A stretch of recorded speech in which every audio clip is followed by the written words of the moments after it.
विकास, स्वास्थ्य, शिक्षा इत्यादि को तो कहीं दूर दराज के नाले में फेंक। भतीजाबाद, बेटाबाद, बस यहाँ वहाँ वही चलता है। हमारे यहाँ राशन की कालाबाजारी होती थी, गोदामों में राशन सड़ जाता था। 80 करोड़ से ज्यादा आबादी है, वो केवल 5 किलो राशन लेकर के ही खुश हो जाती है। पत्रकारिता करते हैं तो शायद आपको भी ना दिखाई पड़ता हो। जो कल तक हमें आंखें दिखाता था, आज हम उससे आंखों में आंखें डाल करके बात करते हैं।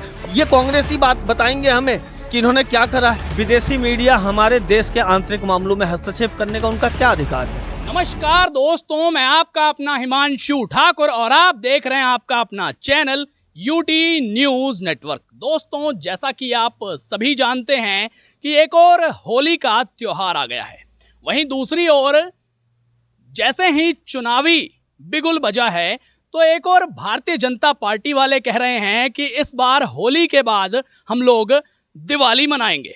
और वहीं जो विपक्षी हैं, इस बार विपक्ष में केवल एक पार्टी को तो कहा नहीं जा सकता, क्योंकि इंडिया अलायंस के तौर पे सारा विपक्ष जो है वो एकजुट होकर के मोदी जी को कैसे भी सत्ता से दूर करने के प्रयासों में जुट गया है। तो ऐसे में दरअसल इस वक्त मेरी मौजूदगी है काशीपुर के भाजपा के कार्यकर्ता और काशीपुर में अपने कामों के दम पर, अपने कार्यों के दम पर अपनी एक अलग पहचान बनाने वाले अमित सिंह के कार्यालय पर। आज इनसे तमाम विषयों पर बातचीत भी करेंगे, इनसे सवाल जवाब भी करेंगे। तो आइए बातचीत का सिलसिला शुरू करते हैं। अमित भाई, सबसे पहले बहुत बहुत स्वागत है।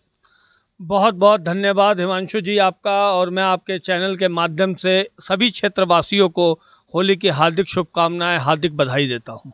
अमित भाई, अब की बार 400 पार, ये आपके मोदी जी ने कहा है और आपके तमाम जो संगी साथी हैं वो भी कह रहे हैं अब की बार 400 पार। और जो आपके दूसरे प्रतिद्वंदी हैं वो कह रहे हैं कि अब की बार भाजपा फरार।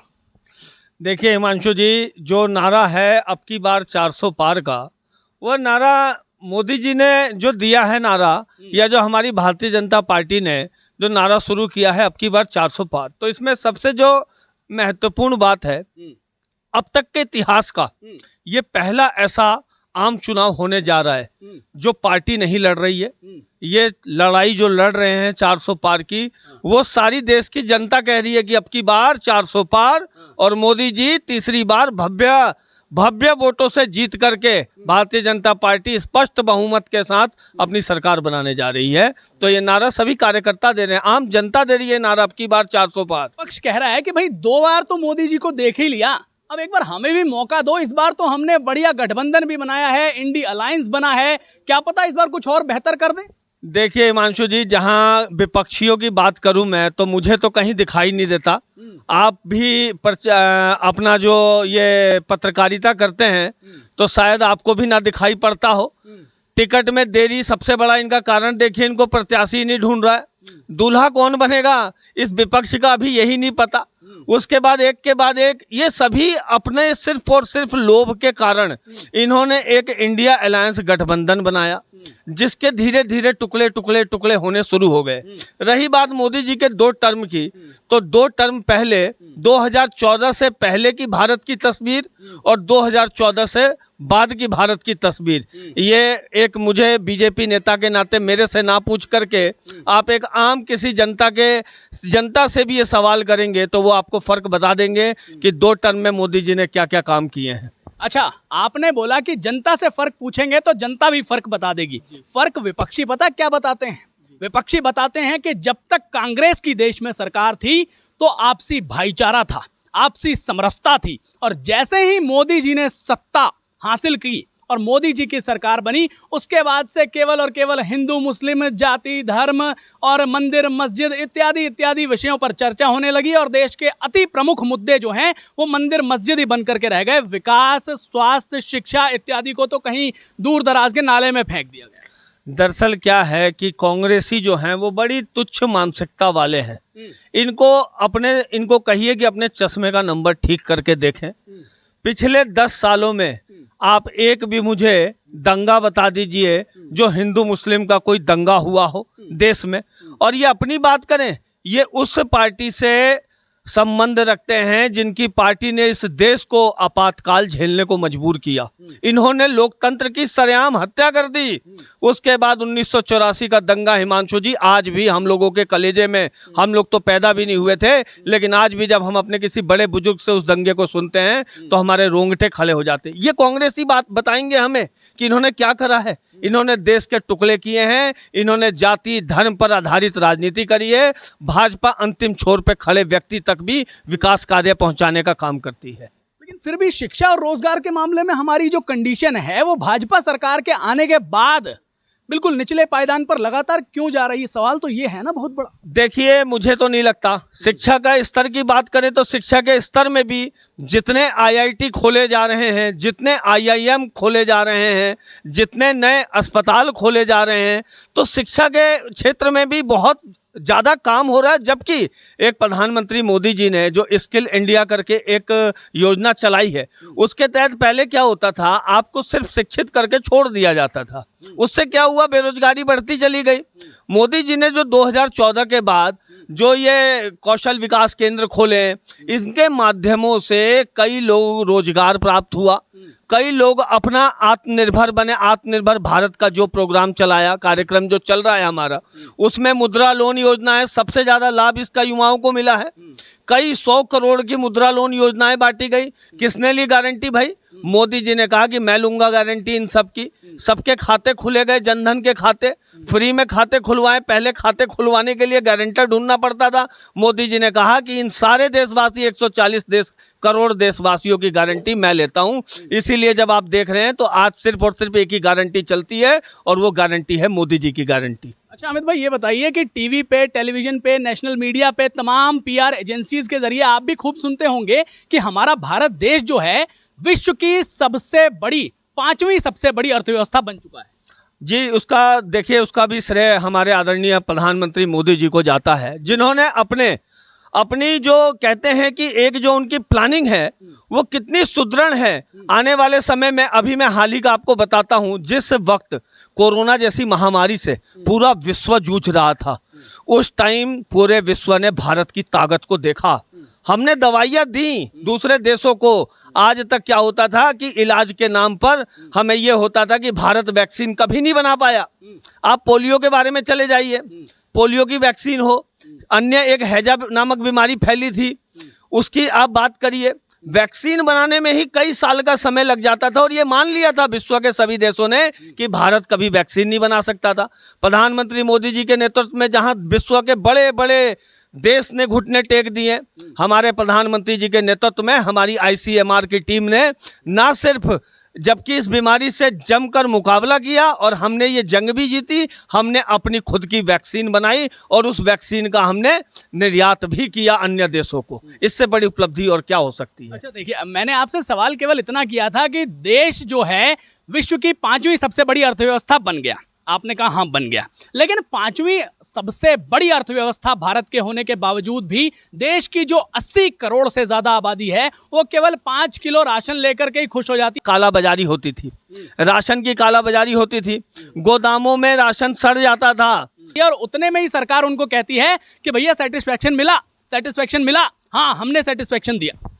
देखिए, बात ये खाद्यान्न वितरण योजना जो चल रही है, ये कोरोना के समय से ही प्रारंभ की गई थी, और जो गरीबी रेखा से नीचे के व्यक्ति हैं, जिनके कार्ड बने हुए हैं, जो पात्र लोग हैं, उनको इस योजना के तहत राशन वितरण किया जा रहा है, कच्चा राशन दिया जा रहा है।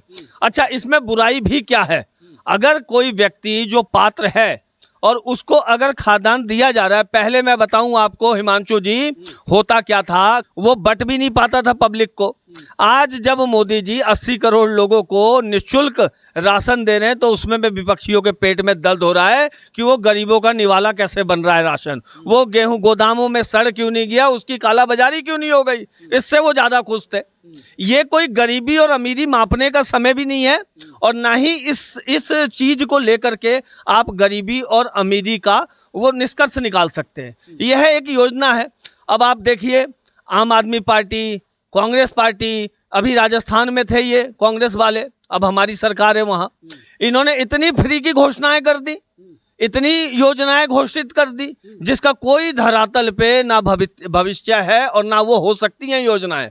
तो हमारा जो देश है भारत, इसको मोदी जी के नेतृत्व में 5वीं देश विश्व की सबसे बड़ी अर्थव्यवस्था बनी है। और मोदी जी ने खुद ये कहा है कि जो उनका तीसरा टर्म होगा, भारत विश्व की तीसरी सबसे बड़ी अर्थव्यवस्था के रूप में उभर कर सबके सामने आएगा। मोदी जी ने तो ये कहा है कि भारत को तीसरी सबसे बड़ी अर्थव्यवस्था हम अपने तीसरे टर्म में बना देंगे, लेकिन तमाम विदेशी जो मीडिया के बड़े बड़े चैनल्स हैं, जो अभी बीते कुछ सालों पहले तक बड़े नामी हुआ करते थे, अचानक से उनकी छवि के साथ क्या हुआ वो मैं नहीं चर्चा करना चाहूँगा, लेकिन उनका अब ये दावा है कि अगर मोदी को इस बार तुम लोगों ने मौका दे दिया भारतवासियों, और अगर गलती से मोदी का वो सपना साकार हो गया कि 400 पार, तो अब की बार तो भैया संविधान भी बदलेगा मोदी और देश में ऐसे ऐसे फैसले ला देगा कि मतलब पूरी डिक्टेटरशिप, यानी कि जो हिटलर शाही थी वो वाली कंडीशन आ जाएगी। देखिए हिमांशु जी, मैं आपको एक चीज़ बता दूं, ये एक प्रोपोगेंडा फैलाया जाता है विपक्षियों द्वारा। विदेशी मीडिया हमारे देश के आंतरिक मामलों में हस्तक्षेप करने का उनका क्या अधिकार है?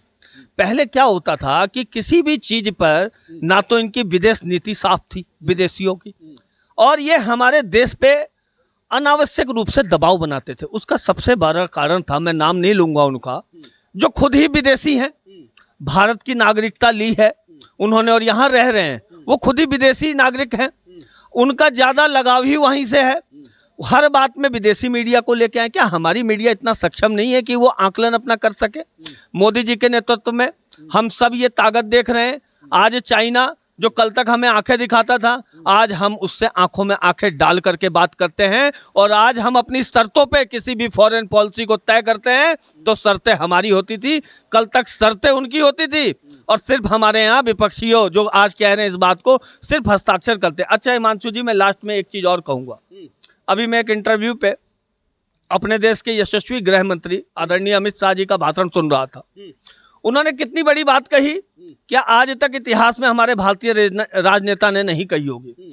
उन्होंने कहा 2047 तक हम एक विकसित भारत का सपना जो देख रहे हैं उसकी दिशा में, उन्होंने कहा हम रहें या ना रहें, 2047 तक हो सकता है कि हम ना भी रहें, लेकिन इतना मैं विश्वास दिलाता हूं, अमित शाह जी के ये शब्द थे कि इतना मैं विश्वास दिलाता हूं आपको कि हम रहें या ना रहें, लेकिन हमारी आने वाली पीढ़ी और जितने भी युवा होंगे 2047 में अपने आप को विकसित भारत में देखेंगे साक्षात। कितनी बड़ी बात है एक राजनेता के लिए। भारतीय जनता पार्टी कभी भी लोभ की राजनीति नहीं करती है। भारतीय जनता पार्टी सर्वधर्म समभाव वाली पार्टी है और अंत्योदय अंतिम छोर पर खड़े व्यक्ति तक लाभ पहुंचाने का काम करती है। अच्छा चलिए, अंत में अब आपसे मैं अपनी खुद की जो गृह लोकसभा है, नैनीताल लोकसभा, उसकी बात करना चाहता हूं कि भाई आपको नहीं लगता यार, देश की तो चलो बात छोड़ो, हाँ हो गया, बहुत विकास हुआ देश में, बहुत सारे ऐतिहासिक फैसले हुए, लेकिन कहीं ना कहीं हमारी नैनीताल जो लोकसभा है ये कहीं ना कहीं पिछड़ गई, या फिर इसके साथ जो है जरा दोहरा व्यवहार हो गया, या फिर इसको जो है दरकिनार कर दिया गया। देखिए हिमांशु जी, मैं समझता हूं कि हमारे जो लोकप्रिय सांसद हैं अजय भट्ट जी, जो कि केंद्र में मंत्री भी हैं, इन्होंने जितना काम किया है, मुझे लगता है आज तक, चाहे वो 2009 में कांग्रेस के सांसद रहे हों, 2004 में रहे हों, आज तक इतना कार्य हमारे क्षेत्र में नहीं हुआ। आप ही जहां मेरे निवास स्थान के पास खड़े हैं, इसके ठीक पीछे जो ये 4 लेन निकल रही है, ये किसकी देन है? हमारे सांसद महोदय लेके आए हैं इस योजना को। जो बड़ी बड़ी आप गांव में जाते हो, टंकियां देखते हो, हर घर नल योजना, कई 100 करोड़ की योजना है, कौन लेके आया भाई? हमारे सांसद, हमारे राज्य मंत्री आदरणीय अजय भट्ट जी। और इस बार भी एक चीज बता दूं आपको, कल रात को कांग्रेस ने अपना प्रत्याशी घोषित कर दिया है, प्रकाश जोशी। आप किसी से नाम पूछ के देखिए कौन है भाई प्रकाश जोशी। मैंने तो आज सुबह भी कई लोगों से चर्चा करी, चाय की दुकान पे भी चर्चा करी, वहां भी उन्होंने कहा कि मुझसे पूछने लगे कि आप राजनीतिक व्यक्ति हो, प्रकाश जोशी जी कौन है? मैंने कहा है एक प्रत्याशी हैं, केवल चुनाव के समय में आते हैं, 2-2 बार विधानसभा चुनाव भारी वोटों से हारे हैं और तीसरी बार लोकसभा चुनाव का टिकट लेके आए हैं, राहुल गांधी जी के खास नेता माने जाते हैं। और एक चीज और आपको बता दूं, अजय भट्ट जी रिकॉर्ड तोड़ मतों से इस बार भी नैनीताल लोकसभा संसदीय सीट से उनको जनता वापस संसद भवन भेजेगी। कांग्रेस जो है पार्टी, वो पूर्ण रूप से परिवारवाद से पीड़ित पार्टी है। उसको सिर्फ अपने बेटे को, अपने बहू को, अपने भतीजे को, भतीजावाद, बेटावाद, बस यहाँ वहाँ वही चलता है। हमारे यहाँ एक साधारण कार्यकर्ता जो आज विधायक भी ना हो सकता है कि कोई पद पे भी ना हो, और आप देखेंगे कि अगले 2 सालों के अंदर हो सकता है वो सूबे में अपनी विधानसभा का नेतृत्व करता हुआ मिल जाए आपको। ये जरूरी नहीं होता हमारे यहाँ कि हम 5 बार से कोई व्यक्ति विधायक है या कोई मंत्री है और वो 6ठी बार भी टिकट उसको मिल जाएगा। वहाँ सारे पैरामीटर देखे जाते हैं और पार्टी जो निर्णय लेती है, सबसे बड़ी बात हमारी पार्टी की कि पार्टी जो निर्णय लेती है वो हम सब और जितने भी नेता हैं उन सब वो दिल से उसे स्वीकार करते हैं। इसी का नतीजा है कि आज 2 सांसदों वाली पार्टी 303 सांसदों वाली पार्टी है। अच्छा, आपने कहा अमित भाई कि भारतीय जनता पार्टी में परिवारवाद नाम की कोई चीज है ही नहीं, बल्कि कांग्रेस जो है वो परिवारवाद के नाम पर ही पल रही है और बढ़ रही है। अब अगर मैं आपसे कहूं कि सहर्ष स्वीकार कर लीजिए तो स्वीकार कर लेंगे, या फिर मैं नाम गिनाऊं ऐसे आपके पार्टी के नेताओं के जिनके बच्चे केवल इस दम पर जो है बहुत बड़े बड़े स्तर पर पहुंच गए हैं कि उनके पिता या उनकी माता जो है राजनेता है भारतीय जनता पार्टी? देखिए, अगर ऐसे आप उदाहरण गिनाएंगे तो देखिए ये तो हर पार्टी में होता है, लेकिन मैंने आपको कहा परिवारवाद। परिवारवाद का मतलब होता है मेरे पिताजी वो भी विधायक रहे हों और वो विधायक रहते रहते मैं भी विधायक बन जाऊं, मेरे दादाजी सांसद रहे हों, मेरे पिताजी उसके बाद बन गए हों सांसद, उसके बाद मैं बन जाऊं विधायक, मेरा बेटा बन जाए विधायक, उसके बाद में उसका बेटा बन जाए विधायक। ये होता है परिवारवाद। दूसरी चीज जो आपका प्रश्न है, देखिए हर व्यक्ति के अंदर एक गुण होता है। अगर कोई व्यक्ति समाज सेवा से उसका लगाव है तो वो व्यक्ति अगर राजनीतिक क्षेत्र में आना चाहता है और राजनीतिक क्षेत्र में कार्य भी करना चाहता है तो उसके लिए तो देखिए कोई ऐसा कानून है नहीं, लेकिन हम परिवारवाद के बिल्कुल खिलाफ हैं। और मेरे आप अगर हमें गिनाने भी आएंगे तो हमारे यहाँ जो परसेंटेज मिलेगा आपको, मुझे नहीं लगता कि 1% से भी ज़्यादा आपको मिल पाएगा ऐसा। और विपक्ष में तो अब क्या कहने, वो आपको भी पता है। विपक्ष में तो ये 100% चलता है कि अगर एक राजनेता घर से बन गया तो उसकी फिर पीढ़ी दर पीढ़ी नेता ही रहेगी और कुछ नहीं, ये चलता रहता। चलिए, बहुत धन्यवाद अमित जी। तो साथियों, आपने सुना काशीपुर भाजपा के एक नामचीन नेता अमित सिंह को, जो कि अपने आप को कहते हैं कि भैया मैं नामचीन नेता नहीं हूं, कार्यकर्ता जरूर हूं। वो बात अलग है कि आप मुझे नामचीन कार्यकर्ता कह सकते हैं। तो भैया, अब इनकी बातों से आप लोग कितने सहमत हैं? क्या कुछ इनके लिए कहना चाहेंगे? इन्होंने जो जो बड़े बड़े बयान दिए हैं, जो जो बातें कह डाली हैं, क्या उन बातों में कहीं से कहीं तक आपको अमित जी फंसते हुए नजर आ रहे हैं? कमेंट सेक्शन में लिख करके जरूर बताइएगा। धन्यवाद।